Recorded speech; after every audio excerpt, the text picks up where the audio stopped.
Estamos listos para conversar con Raúl Sor y su análisis internacional, que es bien interesante.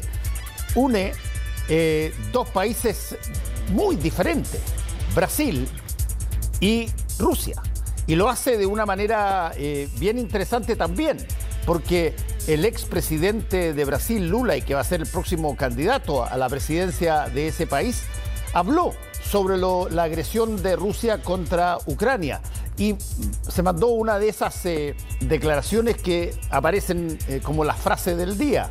Dijo que Zelensky, el presidente de Ucrania, era tan responsable como Putin por lo que estaba pasando. Y cuando tenemos a un mundo que hemos conversado tanto ya, que básicamente ve a un agresor y ve a un agredido, que de pronto un presidente, expresidente de la República, de uno de los países más grandes del planeta, diga que Zelensky también es responsable. Queremos saber de qué se trata todo esto, Raúl. Hola, Fernando. Sí, bueno, a través de los medios de comunicación nos hemos acostumbrado a la visión de una figura tétrica, malvada, que es Putin, y un hombre simpático, sonriente,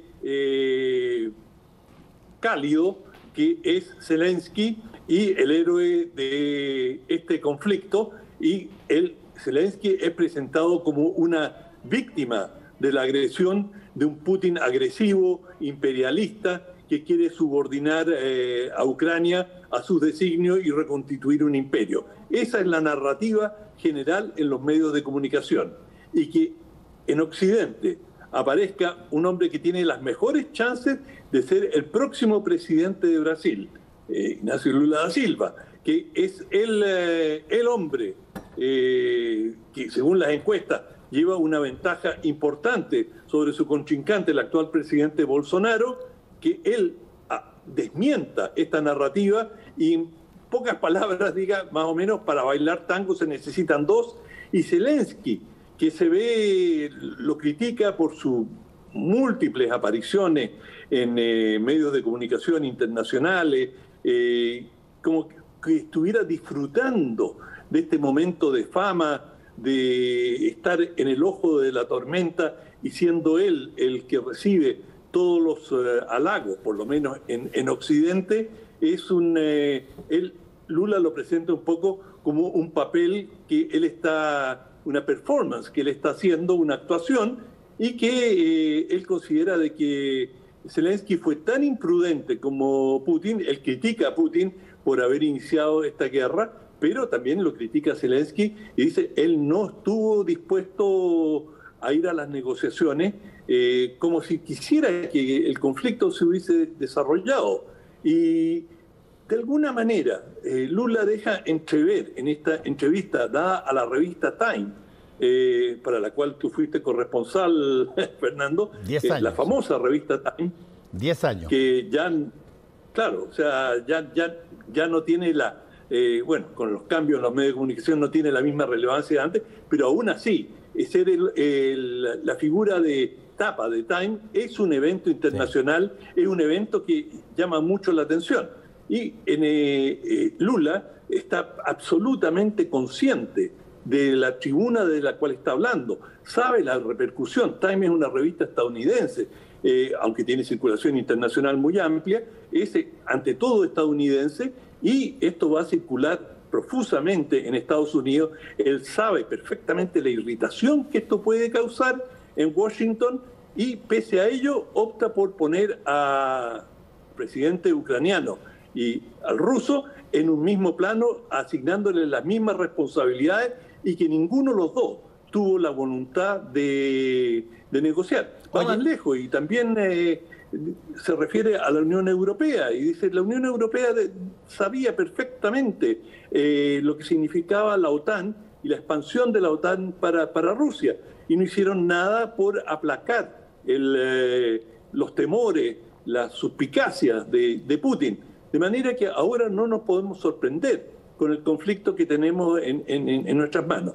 Y después va con Biden, Joe Biden, presidente de Estados Unidos, y dice: bueno, Biden debió haber viajado, debió haberse desplazado. Biden no debió haber dejado que esta situación prosperara. Y aquí él filtra esta idea de que a lo mejor esta guerra es una guerra por nación interpuesta, es decir, Ucrania está tratando de sacar las castañas con la mano del gato para Estados Unidos y está llevando adelante una guerra que Estados Unidos tuvo interés en llevar a cabo y que Ucrania ha puesto los soldados y Estados Unidos pone los medios.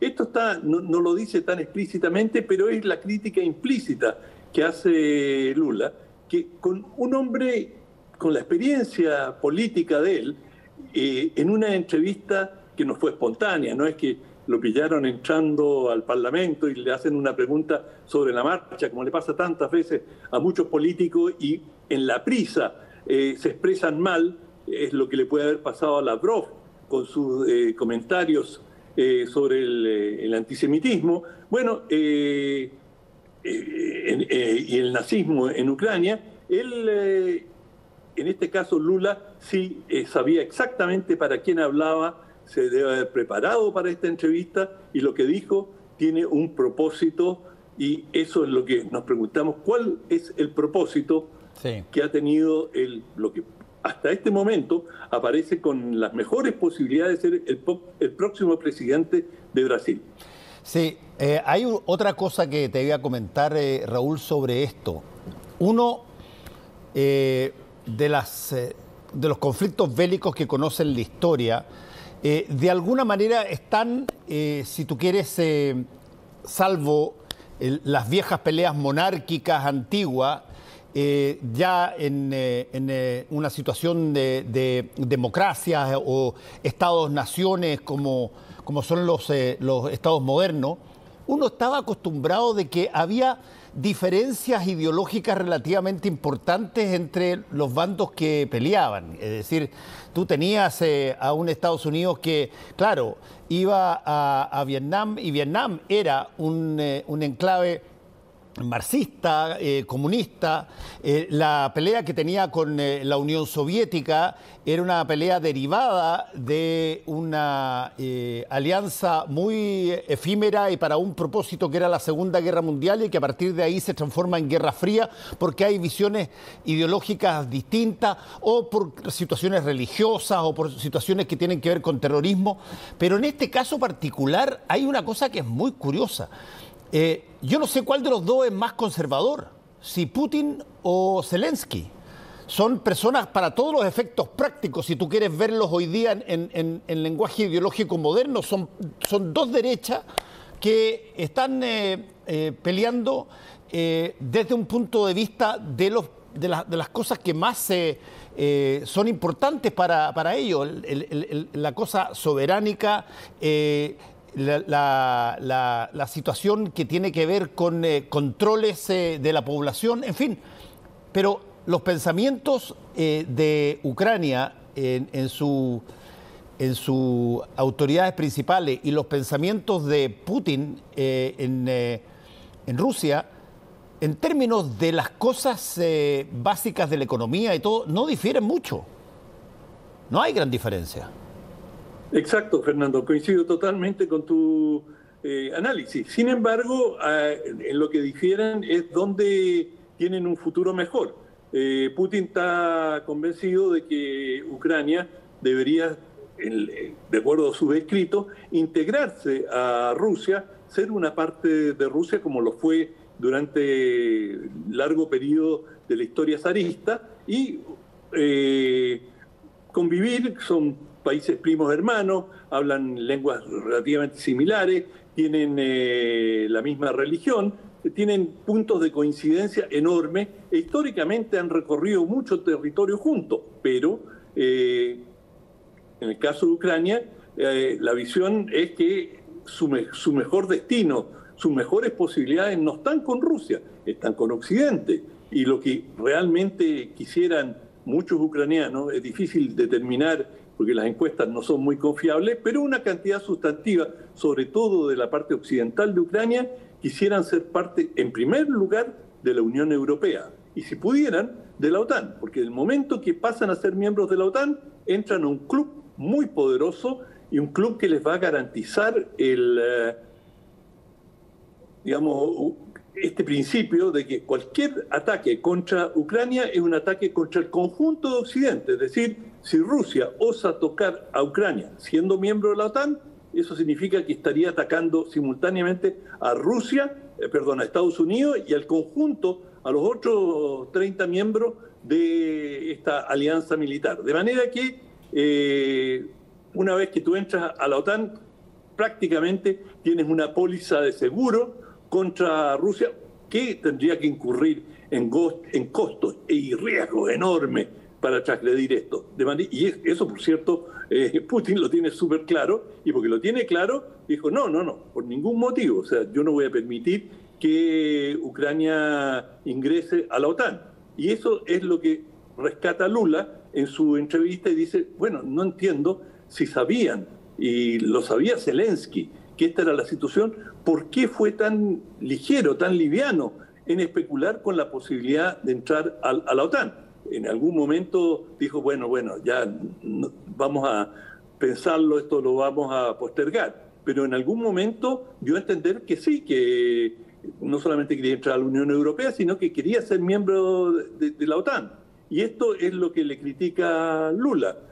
Y por otro lado, hay evidencia de que muchos ucranianos lo último que quieren es incorporarse y ser parte de Rusia, como ocurrió en el pasado. Y esa es un poco la raíz del conflicto, y todavía está pendiente ver cómo esto se va a resolver. Pero hay que decir que, digamos, en lo que toca a Lula, mi lectura, si yo tuviera que adivinar qué es lo que quiso decir Lula, o por qué se ha metido en la pata de los caballos en este tema, ¿no? Que es un tema muy, muy complejo, que le va a traer, le van a pasar una factura en Estados Unidos por eso, no te queda duda. Es decir, va a perder algunas simpatías allí.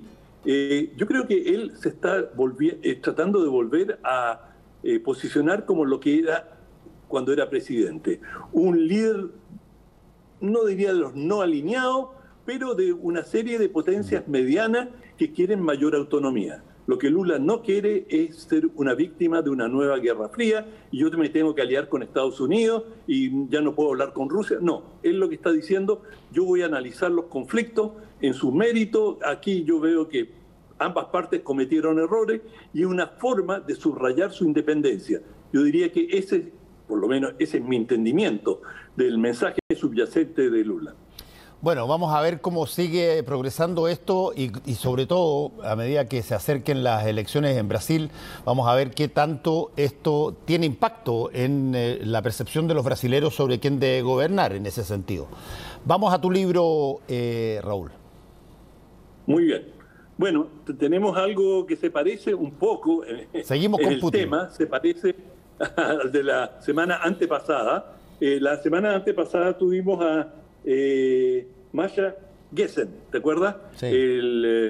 Este libro sobre Putin, que realmente es extraordinario, el de Masha Gessen, y este es de una periodista muy distinguida argentina, Hinde Pomeniak. Ella, Rusos de Putin, es un libro. Ella estuvo viajando, trabajó para Clarín en Argentina, este gran diario argentino, La Nación, un excelente periódico trasandino, y ella estuvo viajando y haciendo reportajes para estos diarios, y el libro está escrito como si fueran una serie de reportajes, probablemente lo fueron, distintas crónicas, y ella va señalando hitos, cosas que a ella le llamaron la atención. Ella tiene muy buena pluma, escribe muy bien, no tiene la coherencia del libro de Gessen, que es de una mujer, de una rusa que vivió en carne propia estos acontecimientos y que la marcan. En el caso de este libro es sus viajes y las impresiones que ella va teniendo en distintas ciudades, y va realizando retratos muy interesantes que los va mezclando también con entrevistas que ella ha realizado a distintas personas en Argentina, con otros periodistas, y en general enriquece mucho la comprensión de lo que está pasando en Rusia, y ella aborda en bastante detalle la situación de Ucrania y la crisis generalizada que ha venido viviendo Rusia bajo Putin. De manera que decidí que habláramos de este libro porque, claro, Putin es el hombre del momento y estamos todos pendientes de él.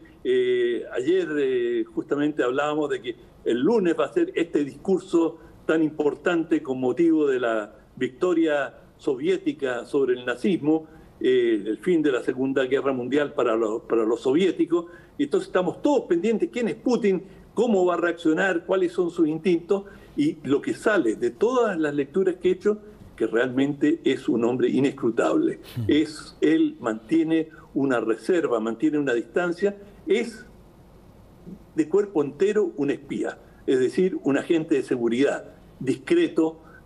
Eso lo dices tiene tú, información, eso lo dices pero no tú, suelta nada. Eso lo dices, sí, digámoslo para las personas, tú te refieres a espía no porque él esté espiando, sino que porque él está educado en todo lo que fue el sistema de inteligencia de la KGB, la que llegó a dominar en un momento dado. Claro. Y por lo tanto, todo lo que tiene que ver con ese tipo de lógica, tratar de engañar al enemigo o al adversario y de tratar de sacar todo ese tipo de situaciones, tú dices que conviven con él hasta hoy día, digamos. Y no dar prenda, sobre todo él no da prenda, o sea, te deja, y yo lo he escuchado también de otras personas que han tenido encuentros personales con él, no te da ni...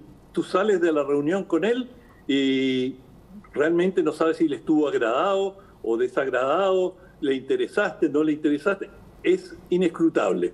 Bueno, eso en su métier, en su negocio, que fue durante tantas décadas, la inteligencia es una gran virtud, no revelar tu juego. Pero en todo caso, en lo que se refiere a este libro, es un libro bien escrito, interesante, desde una perspectiva naturalmente diferente de una periodista argentina que tiene vínculos familiares con Rusia y con Ucrania y que es muy perceptiva, escribe bien, pero por supuesto no es de la estatura del libro de Gessen, que por supuesto era una protagonista directa como rusa de lo que estaba pasando en su país. Muy bien, pues muchas gracias, Raúl, que te